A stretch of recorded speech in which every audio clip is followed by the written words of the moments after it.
This week in the news, Valve's in hot water, Dispatch gets censored, Microsoft revenue drops, Highguard is out, and all is right in the world. About that. All that and more on this week's news roundup. Before we get into the show, hit the like and subscribe buttons if you enjoy the content.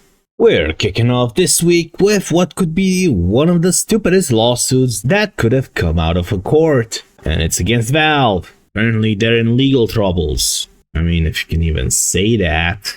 Basically, the UK standard legal action against Steam for, 656 million British pounds for not doing something that some brain-damaged moron thinks they should do. Yeah. All while none of the other stores offer something like this. Oh yeah, and they're also accused of market dominance again. But here's the fun part. Their competition is doing the equivalent of using an M24A2 on their foot. And then they expect people to take pity on them for their own stupidity. Now, what exactly is going on here? This lawsuit, well, in general, this campaign was brought up by digital rights campaigner Vicky Shotbolt in 2024 on behalf of, get this, up to 14 million Steam users in the UK. And the lawsuit alleges that Valve, quote-unquote, forces game publishers to sign up to conditions which prevent them from selling their titles easier or for less on rival platforms. Not only that, but it also has a problem with Valve requiring users to buy all additional content, aka DLC, through Steam if they bought the initial game through other platforms, and claims it's quote-unquote locking in users to make more purchases there. And after reading all that, I just felt a blood vessel burst.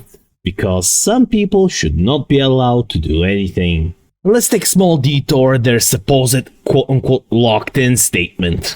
If that is such a big problem, then every single platform out there that sells any form of DLC, like, the Epic Trash Store, Microslop Store, Ubislop, and GOG, need to remove that prevent DLCs from being used on any other platform. But nope, they make this a problem only for Steam, not with the industry itself. Yeah, if this doesn't scream blatant cash grab, then I don't know what does. Not only can't they make good food, apparently they can't even make good arguments. But anyways, not only their quote-unquote lock-in statement was an issue, but they're also taking an issue with the 30% cut, making them believe that UK consumers pay too much for purchasing PC games and add-on content. Oh, brother. Some people just don't know what they're talking about, and it's showing. Last time I checked, Steam doesn't tell the developers or publishers what price their games should be set at.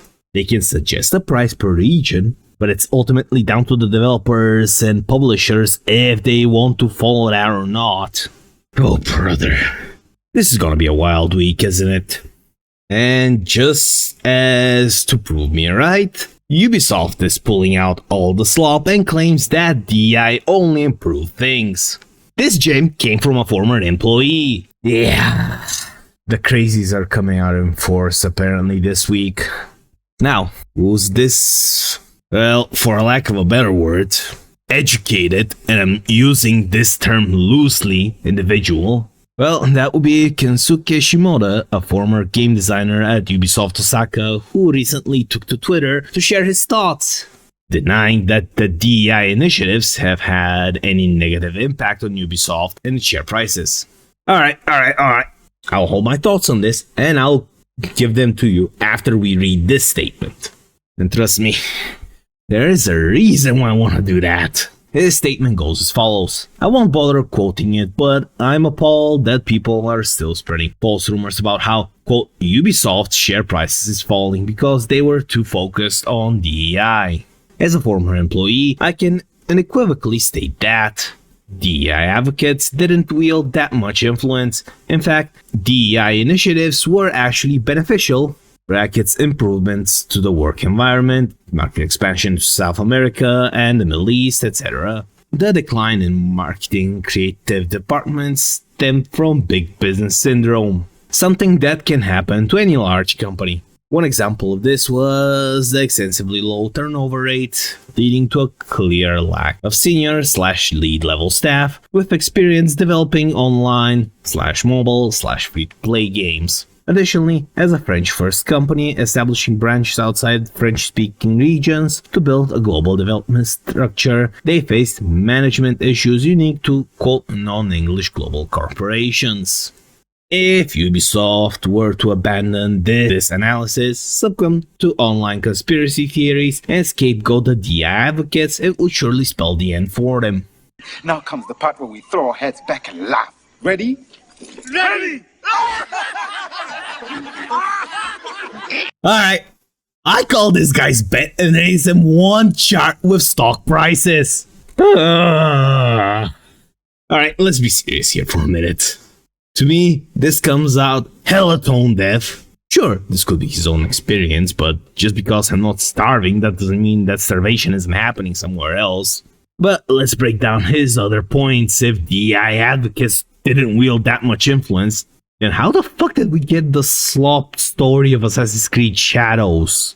Not only that, but his big business syndrome is just not a thing. If it was, why hasn't the same thing happened to... Well, off the top of my head, Larian Studios. How about CDPR? Hell, how about CCP's favorite child, Tencent? I don't see that happening. And hell, how about the lead character from our previous story, Valve? I don't see anything like that happening to them. How come none of them have the same issues, huh? So apparently this big business syndrome is only limited to Ubisoft? Looks like more like barfing bullshit syndrome to me, but hey, what do I know? I'm just a guy on the internet that plays games sometimes in his spare time. Moving on, GOG was accused of using AI-generated images on their store. Yippee! More AI slop! Just what the doctor ordered. Oh, brother. A Reddit post which has been removed by moderators on r/GOG spotted what seemed to be an AI-generated image for their 2026 sales banner. When they looked at it, it looked like the console was melting, which I can personally see it. I mean, come on, it's right there. Not only that, but why feature a console on a PC-only store?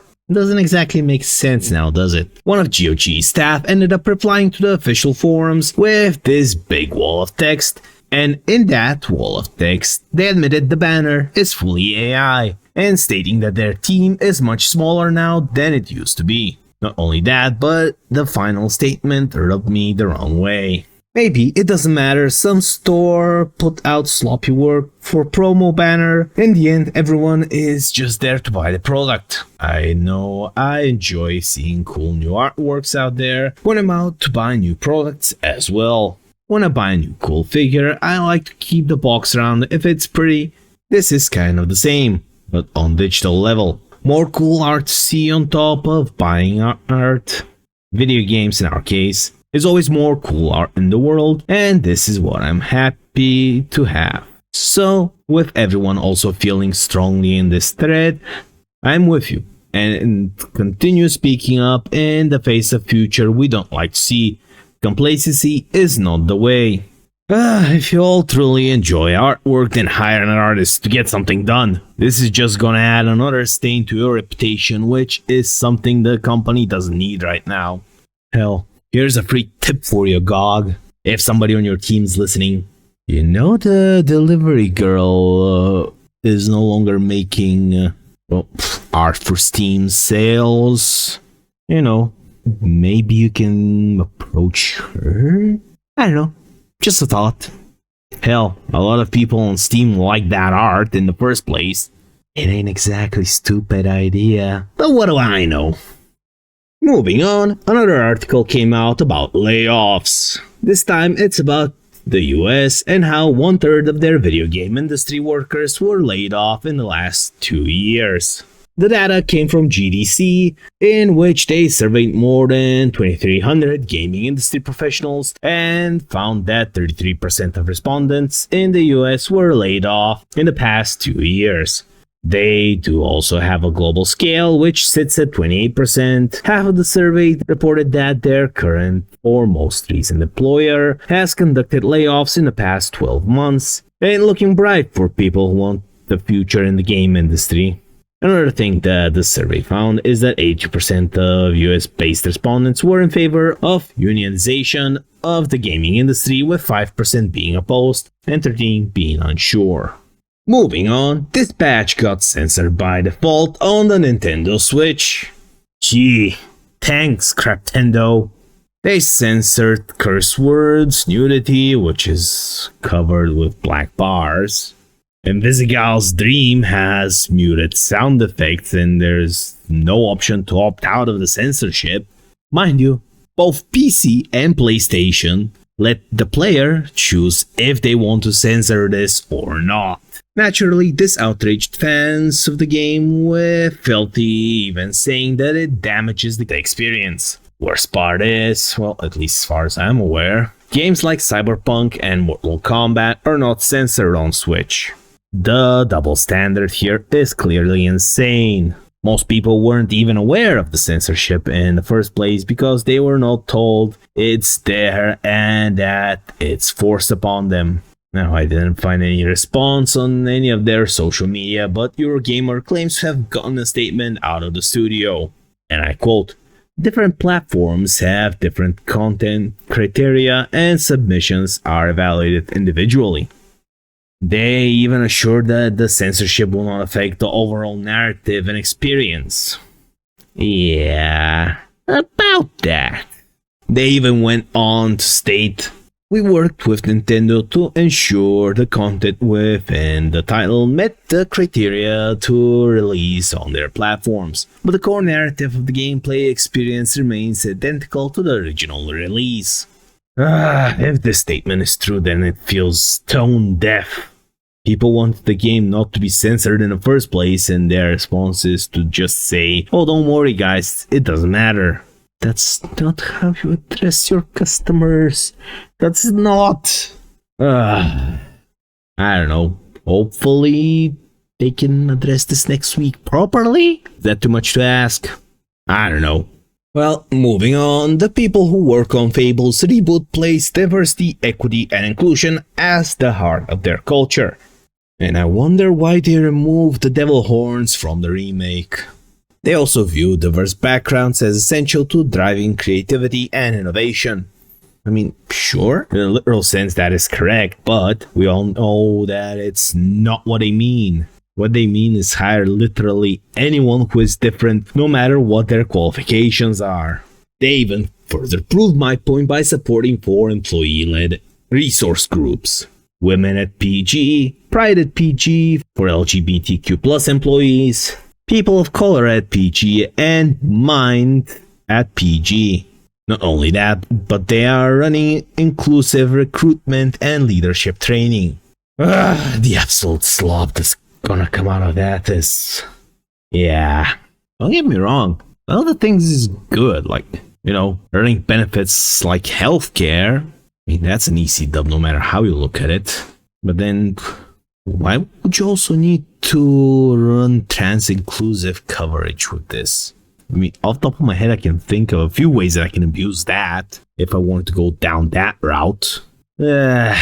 Yeah, spending money most likely ain't their strong suit, considering some of the DEI money that they're funneling in could and should have gone into making the game. But then again, remember, this is the type of people who they hire. People with more flags and slogans in their bio on Twitter than a standard World of Warcraft Classic raid. Oh yeah, coincidentally, some of them claim to be a deer. Wouldn't be surprised if they turn out to be a former Twitch council member or current one. I don't know. If you know, you know. The reason why I'm pointing it out is because this gem of a human being hit her tweets. One of the more aggressive ones is, and I quote, "To be honest, this just makes me want to make more aggressively queer games. Fuck the hate. I don't do this for you. I do this for the 15-year-old me who thought they would never make a game or be the woman they knew they were. Yep, she's publicly admitting that she doesn't care about the customers. This is just shooting yourself in the foot and expecting a good result, for fuck's sake. Sadly, common sense is not so common anymore. Anyways, grab your popcorn because there is a one-sided beef going on. 1348 ex-Voto here could not handle the fact that Knight's Path blew up by stating facts, and now they retweeted their own trailer and wrote, "Don't forget to wishlist and note the release date for your modern agenda." End quote. Talk about desperation. I mean, I know for a fact I won't be playing it personally because, well, the main character looks like a twig. Wait, the main character is a woman? Well, could have fooled me until I saw this shell of an article. Yes, our favorite punching bag is learning defense for free yet again. Their title is 1348 ex-Voto's Lesbian Knight is the shakeup the medieval genre needs. Now, I'm not a historian. Looking back at high school, I damn nearly flunked history a couple of times. But I'm sure when people think medieval period, off the top of my head, I'd say we're looking at, what, the 5th to the 15th century? Let me know what you think of a medieval period in the comments below. Kind of curious. That's what I see when I think medieval. You know, the period of history where Christianity dominated, and we know what they did to same-sex relationships. Yeah, that part of history. And remember last week how people were complaining that Knight's Path's not historically accurate? You know, on accounts of having big dragons, but I don't see the same crowd talking about how this is historically inaccurate. Don't be surprised. The gamer even claims that we need lesbian knight games. They take a jab at Knight's Path by writing, "In a world where some games feel desperate to pander to the loudest audience," and then proceed to link an article on their website criticizing the studio's statements by calling it a dog whistle. I wish I was making this shit up. Not only that, but they prefer to sidestep the cultural drama war and, you know, they brought up on themselves. You know, if you bury your head in the sand, this will most likely blow over. Absolute genius! Yeah. Anyways, now they both reached 100,000 wish lists, and something doesn't add up whatsoever. Knight's Path is sitting at 157th in top wish lists, while ex-Voto sits far below them on number 433 on top wish lists. Now, no matter how you slice it, both statements can't be true at the same time, especially with this disparity. So, either Knight's Path lied or got like, what, 500,000 to 600,000 wish lists, or ex-Voto lied and has somewhere around 30,000 to 40,000. I'm not gonna tell you who lies and who doesn't. I'm just gonna show you the numbers and let you make up your minds. Especially since you can validate them for yourself on Steam. Just a quick update while I was editing this. The Knight's Path Twitter account updated their wish lists to 200,000. That might explain the numbers we're seeing on SteamDB, but you should be the judge of that on your own. Anyways, back to the video. Moving on, Microsoft blames its gaming division for plummeting PC revenue with 32% drop in Xbox hardware. This drop is also joined by a 5% drop in Xbox content and service revenue, and overall saw a 9% drop in its gaming revenue. Now, this only affects their gaming division because the company saw an overall revenue increase of 17%, including a hefty 26% increase in revenue from its cloud computing division. The PC Gamer's Zen article even reminds people that Xbox revenue has been falling for 3 financial years in a row. The last 3 quarters have seen over a 20% drop in revenue, and you have to go back to Q1 of 2023 to find the last time the Xbox division made any increase in revenue. Their Windows 11 operating system also managed to hit 1 billion users this quarter, which is faster than Windows 10, but it could also be because Windows 10 support was dropped for majority of users. especially if they are outside of the EU.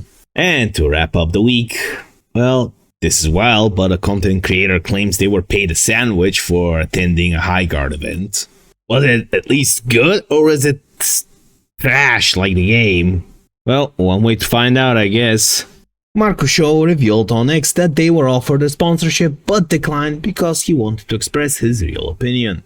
I respect that, but he wasn't paid a dime to attend the Highguard event in Los Angeles. Instead, he was offered a sandwich during the lunch break. Still don't know if it was good or not. Let's be real, that's the true details we need here. Was that sandwich good or was it bad? The one thing I do have to say is that Insider Gaming actually did some extra digging and found comments that criticized the game. Yeah, Insider Gaming actually did some work. One of them is the user Kingdom HD, who wrote, "All the random online influencers and game journalists suddenly praising and trying to hype up Highguard really does feel like the most unnatural fake-ass marketing I've ever seen in a long while. Like, why do I trust any of their opinions when you've obviously paid them to say it?" Yeah, and I can get behind this considering this isn't the first time we saw this. Remember when Raid Shadow Legends was like this? It was hyped to be the most epic thing out there. Then, when we actually got to play it, it had the gameplay of a 1980s game. And accompanied by mediocre graphics with gambling.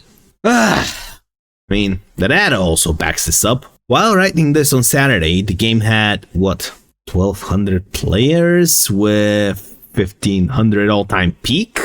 It's still quite a good chunk of players, but the problem is, this is Wildlight Entertainment, the company that had people who worked on, Apex Legends, Call of Duty, and Titanfall. Oh, and coincidentally, here's the comparison to Apex Legends as well. Let that sink in. I mean, it's not looking good for Highguard. They didn't even make a dent in Apex Legends' player count. And the reviews for Highguard are mixed with only 41% of the people liking the game. Now, as you expect, there are people online who are defending Highguard as they're paid to do so. Wonder if it's with sandwiches again. Wouldn't be surprised, really. Here is one of the more viral tweets defending Highguard. GameDad7 wrote, "Highguard is another example of why I tire of online discourse regarding gaming showcases. The rise of quote-unquote anti-fans is huge. Back in the day, if something wasn't for you, you focused on the stuff you like. Now people put as much energy into hating something as they do what they like." Oh, brother. There's no rise of anti-fans like you claim. The reason why I think so is because more and more people are being vocal about this. Now, we also have journalists who try to gaslight us into believing a game is good. This also caused another spike in people being vocal about their hatred. Not only that, but back in the day, studios actually cared about making a good game, since modern slop most of the times is just about filling a checklist of DEI bullshit. We're gonna give this character these pronouns. Oh, we're gonna make this character this race color thing. Oh, this character is gonna identify as an Apache attack helicopter. Perfect, game's out, let's go. Oh wait, it flopped. Now, if anybody doesn't believe the journals are trying to gaslight us, you don't have to look far to see how many articles PC Gamer wrote just on Highguard alone. Hell, half of those articles are also written by a single individual. At least he's fucking dedicated to the sinking ship of Highguard. Looking into one of the articles is, first of all, a mistake. Second, I lost some brain cells while reading it.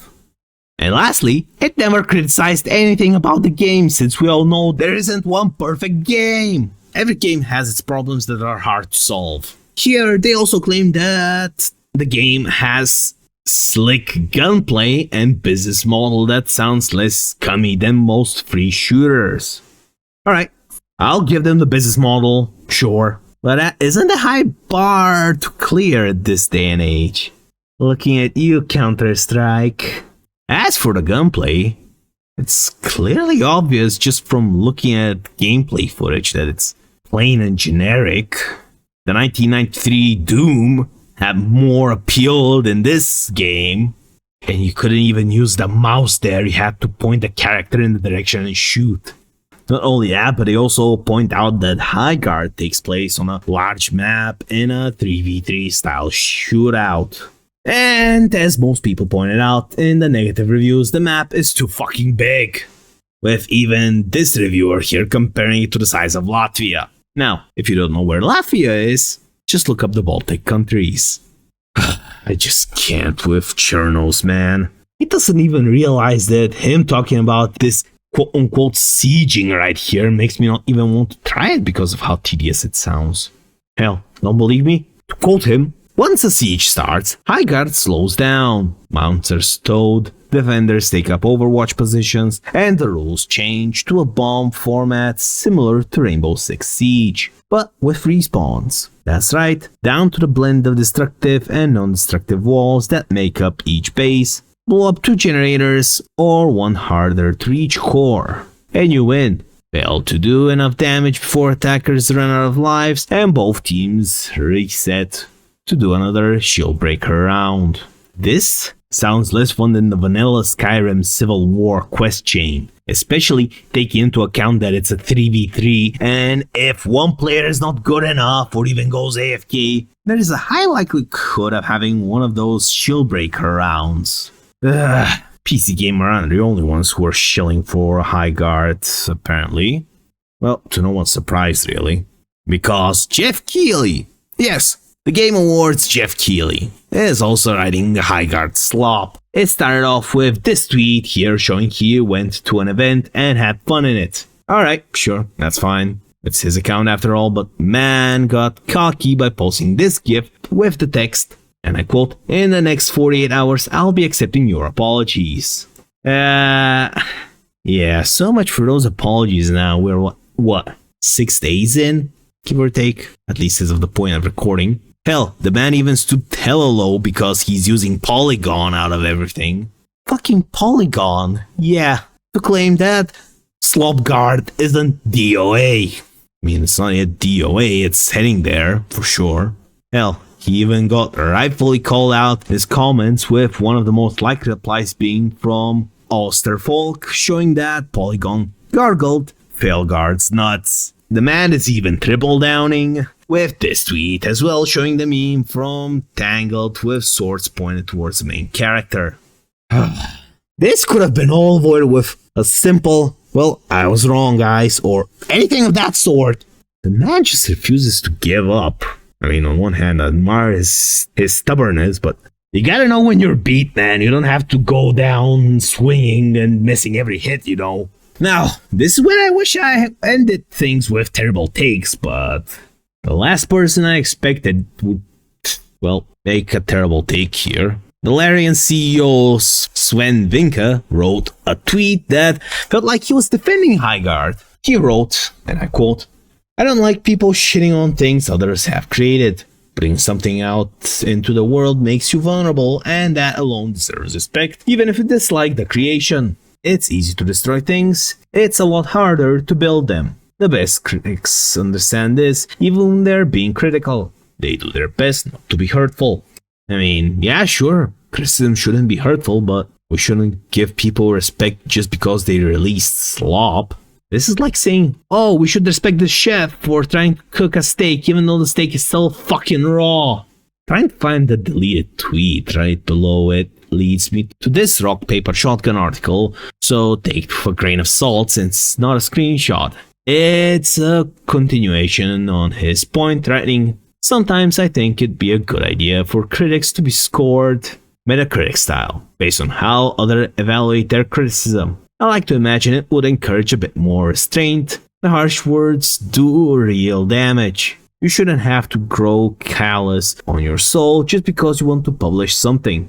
Alright, I'll bite. I'm actually down with this for Steam to allow, X out of 10 score, but writing "the harsh words do real damage" is usually something people use to guilt trip somebody else into joining their side. Hell, I'd go as far as to say allow users the score and add it to Metacritic. Afterwards, put in an algorithm which then calculates and weighs the critic's score based on how good the criticism was.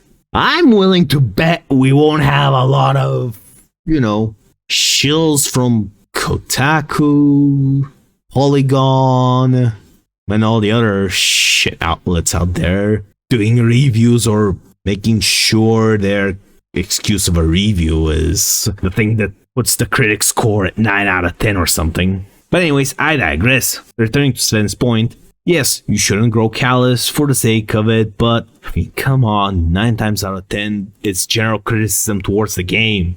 People get butthurt because they take it personally instead of looking at it objectively. Now, what you're thinking of is just purely based on a small fraction of the louder part on the internet. One of the final things I'll cover with all of this is this quote. So yeah, be nice to people that create things is what I'm trying to say. You need them. Now, my personal opinion, I don't like to sugarcoat stuff. If something's bad, I'm gonna say it's bad and point out why it's bad.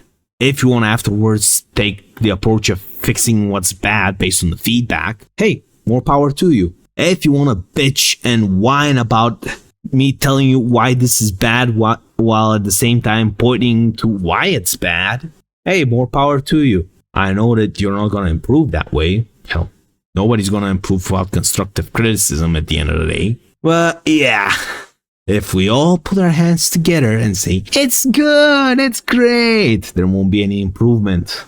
And the game industry won't be moving forward. And we'll have Concord 3.0. And as entertaining as that sounds like, I don't want to deal with that shit. Now, he did later clarify in another tweet that it was poorly phrased, with the only thing I have some gripe about it is him believing that everyone wants better games.